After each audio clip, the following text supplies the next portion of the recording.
Hi കൂട്ടുകാരി, എന്തൊക്കെയുണ്ട് വിശേഷങ്ങളൊക്കെ? എല്ലാവർക്കും സുഖമാണെന്ന് കരുതുന്നു. Our own Kottayam real estate YouTube ചാനലിലേക്ക് എൻ്റെ എല്ലാ കൂട്ടുകാർക്കും സ്വാഗതം. ഞാൻ ബ്ലസ്സൻ എബ്രഹാം. ഇന്ന് നമ്മൾ കാണുവാൻ പോകുന്നത് കോട്ടയം ജില്ലയിലുള്ള തിരുവഞ്ചൂർ അടുത്തൊരു പ്രോപ്പർട്ടിയാണ് നമ്മളിന്ന് കാണുവാനായിട്ട് പോകുന്നത്. അതിനു മുമ്പായിട്ട് ഞാൻ എന്നും പറയുന്ന പോലെ, എപ്പോഴും പറയുന്ന പോലെ, our own Kottayam real estate YouTube channel subscribe ചെയ്യാത്ത കൂട്ടുകാർ ആരെങ്കിലും ഉണ്ടെങ്കിൽ ചാനൽ സബ്സ്ക്രൈബ് ചെയ്യാൻ മറക്കല്ല്. അതോടൊപ്പം തന്നെ ബെല്ലൈക്കണിൽ ഞെക്കുക. നിങ്ങൾക്ക് പ്രോപ്പർട്ടി വിൽക്കുവാനോ വാങ്ങുവാനുള്ളവർ ഇതിൽ കൊടുത്തിരിക്കുന്ന നമ്പറിൽ നമ്മളുമായിട്ട് ബന്ധപ്പെടാവുന്നതാണ്. നമ്മളിതാ നമ്മുടെ പ്രോപ്പർട്ടിയുടെ തൊട്ട് മുന്നിലായിട്ട് എത്തിയിരിക്കുകയാണ്. നല്ല ചെടികളും മരങ്ങളും ഒക്കെ ധാരാളം ഉള്ള ഒരു പ്രോപ്പർട്ടിയാണ്.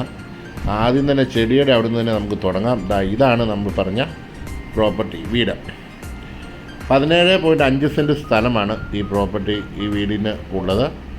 2400 സ്ക്വയർ ഫീറ്റ്, 7 ബെഡ്റൂമുകൾ അറ്റാച്ച് ചെയ്തിരിക്കുന്ന, കുറേ നല്ല രീതിയിൽ തന്നെ മെയിൻറ്റെയിൻ ചെയ്തിരിക്കുന്ന ഒരു വീടാണ്. കാർ പോർച്ചും മുകളിലത്തെ റൂഫും എല്ലാം വളരെ നന്നായി തന്നെ ചെയ്തിട്ടുണ്ട്. 1.3 കിലോമീറ്റർ മാത്രമാണ് അയർക്കുന്നം തിരുവഞ്ചൂർ റോഡിലേക്ക്. എന്ന് പറഞ്ഞാൽ തിരുവഞ്ചൂർ ജംഗ്ഷനിലേക്ക് ഒരു 1.5 കിലോമീറ്റർ മാത്രമേ ദൂരമുള്ളൂ. തിരുവഞ്ചൂർ ക്ഷേത്രമൊക്കെ നിങ്ങൾക്കറിയാം, വളരെ ഫേമസ് ആണ്. അതുപോലെ തിരുവഞ്ചൂർ പള്ളിയൊക്കെ, ഓർത്തഡോക്സ് പള്ളിയെല്ലാം ഇതിൻ്റെ തൊട്ടടുത്തായിട്ടുണ്ട്. CICയുടെ ഒരു പള്ളിയുണ്ട്, റോമൻ കാത്തലിക്സിൻ്റെ പള്ളിയുണ്ട്. അങ്ങനെ ഇതര സഭകളുടെ എല്ലാ പള്ളികളും അമ്പലങ്ങളും എല്ലാം സ്ഥിതി ചെയ്യുന്ന ഒരു ഏരിയയിലാണ് ഈ പ്രോപ്പർട്ടി നിലകൊള്ളുന്നത്. പഴയ വീടാണ്. പഴയ വീട് എക്സ്റ്റൻഷനൊക്കെ ചെയ്ത് റിനോവേഷനൊക്കെ ചെയ്താണ് ഇത്രത്തോളം ആക്കിയിരിക്കുന്നത്. അപ്പോൾ നിങ്ങൾ ഈ പ്രോപ്പർട്ടി കാണുന്നതിന് മുമ്പായിട്ട് നമുക്ക് ആ വീടും പരിസരവും എല്ലാം ഒന്ന് കണ്ടിട്ട് വരാം. 17 സെൻറ്റാണെന്ന് ഞാൻ പറഞ്ഞല്ലോ. 9.5 കിലോമീറ്റർ മാത്രമാണ് കോട്ടയം ടൗണിലോട്ടുള്ള ദൂരം. ധാരാളം വെള്ളം ലഭിക്കുന്ന ഒരു കിണർ ഈ പ്രോപ്പർട്ടിയിലുണ്ട്. ധാരാളം ചെടികളൊക്കെ ഉണ്ടെന്ന് പറഞ്ഞാലോ. കാന്താരിയും അതുപോലെ വീടിന് ആവശ്യമായ എല്ലാതരം കറിവേപ്പും, അതുപോലെ തന്നെ അതിരുകളെല്ലാം തിരിച്ച് മതിലെല്ലാം കെട്ടിയിട്ടുണ്ട്. കോമ്പൗണ്ട് വാളെല്ലാം കെട്ടിയിട്ടുണ്ട്. റോഡ് ഫ്രണ്ടേജാണ്. വഴി നമുക്കിങ്ങോട്ട് കയറുന്നത് നമ്മുടെ തന്നെ വീട്ടിലോട്ടുള്ള പ്രൈവറ്റ് റോഡാണ്, വഴിയാണ്. അപ്പോൾ നിങ്ങൾക്ക് ഏകദേശം ഒരു വീടിനെ പറ്റി ഒരു ഐഡിയ കിട്ടിയെന്ന് കരുതുന്നു. ഇത് നമ്മൾ വീടിൻ്റെ ബാക്കിൽ നിന്നുള്ളൊരു വ്യൂ ആണ്. കവുങ്ങ്, ഇത് ചെറിയ ചെറിയ മരങ്ങളും ചെടികളും എല്ലാം ഈ പ്രോപ്പർട്ടിയിൽ നിലവിലുണ്ട്.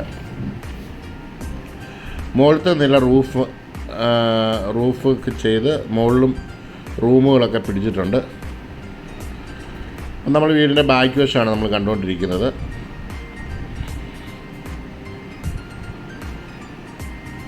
ഒരു ചെറിയ ഷെഡ് ഈ വീടിനോട് ചേർന്ന് തന്നെയുണ്ട്. വേണേൽ അത് കാർ പോർച്ചാക്കിയോ അല്ലെങ്കിൽ അവിടെ അത് ചെറിയ വർക്കുകൾക്ക് വേണ്ടിയാണ് അത് ആ ഷെഡ് ഉണ്ടാക്കിയിരുന്നത്. വാട്ടർ കണക്ഷനും കാര്യങ്ങളും എല്ലാം കൊടുത്തിട്ടുണ്ട്. അപ്പോൾ ഈ പ്രോപ്പർട്ടി നമ്മൾ ഏകദേശം നമ്മൾ വീടിൻ്റെ ചുറ്റും നടന്ന് കണ്ടിരിക്കുകയാണ്. ഒരു പട്ടിക്കൂടൊക്കെ ഉണ്ട്. 2 പട്ടികളും അവിടെ ഗർജിക്കുന്ന സിംഹം പോലെ ഉണ്ടായിരുന്നു. പക്ഷേ ഞാൻ ചെന്ന് കുറച്ച് കഴിഞ്ഞപ്പോഴത്തേന് അതിൻ്റെ കുരയൊക്കെ നിന്നു. നമുക്ക് വീടിൻ്റെ ഉള്ളിലേക്ക് പ്രവേശിക്കാം. ഞാൻ പറഞ്ഞല്ലോ, താമസിക്കുന്ന വീടാണ്. അതിൻ്റേതായിട്ടുള്ള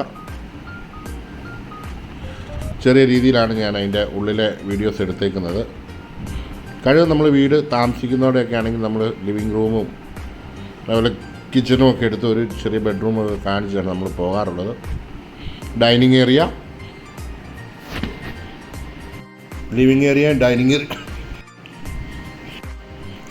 ഇതാ ഇവിടെ നോക്കുമ്പോൾ നമുക്ക് ലിവിങ് ഏരിയ ഫുള്ളായിട്ട് കാണാനായിട്ട് കഴിയും. ഷോക്കേസും കാര്യങ്ങളെല്ലാം ഉണ്ട്. കയറി വരുമ്പോൾ തന്നെ ഒരു ചെറിയ മുറി വലതുവശത്തായിട്ട് കാണുവാൻ കഴിയും. അതിനോട് ചേർന്ന് തന്നെ അടുത്ത ഒരു ബെഡ്റൂം, കിച്ചണ്, താഴത്തെ നില മൊത്തം വാർക്കയാണ്. ടൈലെല്ലാം ചെയ്ത് ഭംഗിയാക്കിയിട്ടുണ്ട്.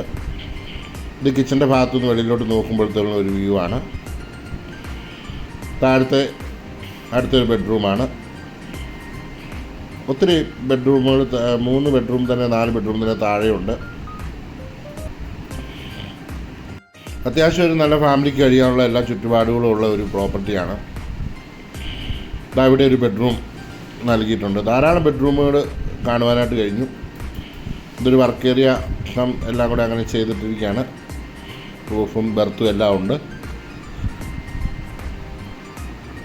നമുക്ക് സ്റ്റെയർ കേസ് കയറി മുകളിലേക്ക് പോകാം.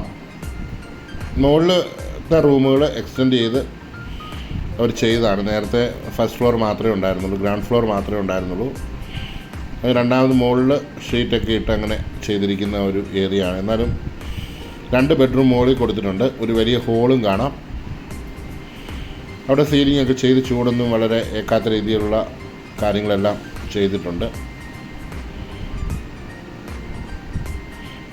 രണ്ടാമത്തെ ബെഡ്റൂം ഇതാണ്. ഇവിടെ ഒരു സിറ്റ് ഔട്ട്, മുകളിലത്തെ ബാൽക്കണിയാണ്. നല്ല രീതിയിൽ തന്നെ ബാൽക്കണി അവിടെ നോക്കിയാലുള്ള വ്യൂ നമുക്ക് കാണുവാനായിട്ട് കഴിയും. അവിടെ ചാർ ബെഞ്ചൊക്കെ കൊടുത്ത് വളരെ ഭംഗിയാക്കിയിട്ടുണ്ട്.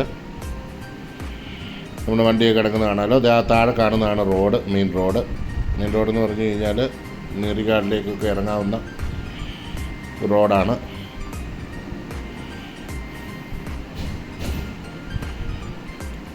കയറി വരുമ്പോൾ ഈ ഒരു പോർഷനിൽ നമുക്ക് വേണമെങ്കിൽ ഇതാ ഇവിടെ രണ്ടാമത്തെ ബെഡ്റൂം, മുകളിലത്തെ നിലയിൽ രണ്ടാമത്തെ ബെഡ്റൂം.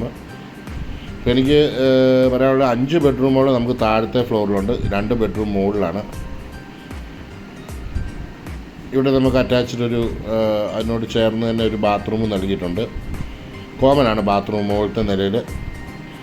ഇതൊരു വലിയൊരു ഹോൾ ഇവിടെ കിട്ടുന്നുണ്ട് നമുക്ക്. പിന്നെ ബാക്കിൽ നമുക്ക് തുണിയൊക്കെ ഇടാൻ പറ്റുന്ന ഒരു ചെറിയൊരു ഏരിയയും ലഭിക്കുന്നുണ്ട്. അപ്പം നിങ്ങൾക്ക് ഈ പ്രോപ്പർട്ടി ഇഷ്ടമായെങ്കിൽ ഇതിൻ്റെ വിലയും വിവരങ്ങളും ഒക്കെ ഇതിൻ്റെ ക്യാപ്ഷനിലും തമ്പനിയിലും കൊടുത്തിട്ടുണ്ടാവും. മറ്റെന്ത് വിവരങ്ങൾ നിങ്ങൾക്ക് ചോദിക്കണമെങ്കിലും ഇതിൽ കൊടുത്തിരിക്കുന്ന നമ്പറിൽ നമ്മളുമായിട്ട് ബന്ധപ്പെടാവുന്നതാണ്. അപ്പോൾ ഇനി അടുത്തൊരു വീഡിയോയുമായി കാണും വരെ എല്ലാവർക്കും നല്ലൊരു ദിവസം ആശംസിക്കുന്നു. Thank you for watching.